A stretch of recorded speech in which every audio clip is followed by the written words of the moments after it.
students, இன்னைக்கு நம்ம 11th standard maths chapter 7ல example 7.21 பார்க்க போறோம். ஆல்ரெடி example 20 வரைக்கும் பார்த்திருக்கோம். இப்போ example 21 பார்க்க போறோம். ஓகேவா? Find the value of x if x value find out பண்ண சொல்லிருக்காங்க. ஒரு determine value குத்து அவங்களே equate 0னு குத்துக்காங்க.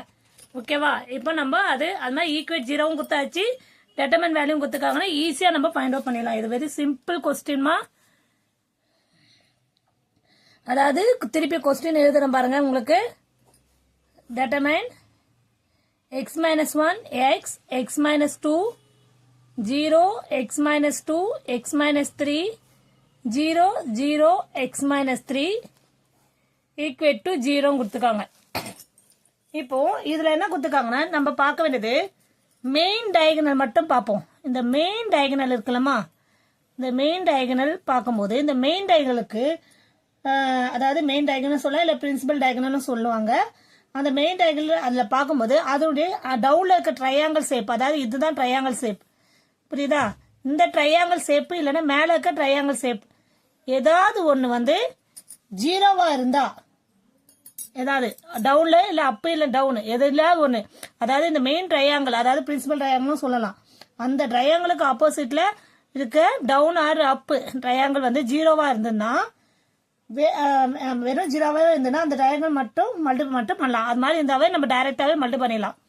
ஓகேவா? டைரக்டா மல்டிபிள் பண்ணலாம். அதுவும் இல்லாம ஈக்குவேட் டு ஜீரோன்னு அவங்களே கொடுத்துட்டாங்க. ஓகேவா? இப்போ அவங்க மெயின் டயகனல் நம்ம டைரக்டா மல்டிபிள் பண்ணிடலாம். ஓகேவா? என்ன பண்ணலாம்? x minus 1 x minus 2 x minus 3 equal to 0னுக்கு. ஓகேவா?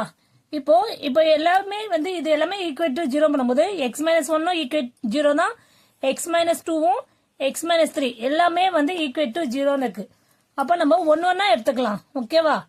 இப்போ ஒன்னா எடுக்கும்போது நம்மளுக்கு என்னவா இருக்கும்? ஒன்னா எடுக்கும்போது நம்மளுக்கு x minus 1 equal to 0 x minus 2 equal to 0 x minus 3 equal to 0. இப்போ x minus 1 equal to 0 னா x equal to இந்த சைடு போகும்போது x equal to 1 ஆயிடுது. அதே மாதிரி இந்த சைடு இது போகும்போது x equal to 2 ஆயிடுது. இந்த சைடு இது போகும்போது x equal to 3 ஆயிடுது. அப்போ கொஸ்டின் என்ன கேட்டிருக்காங்க?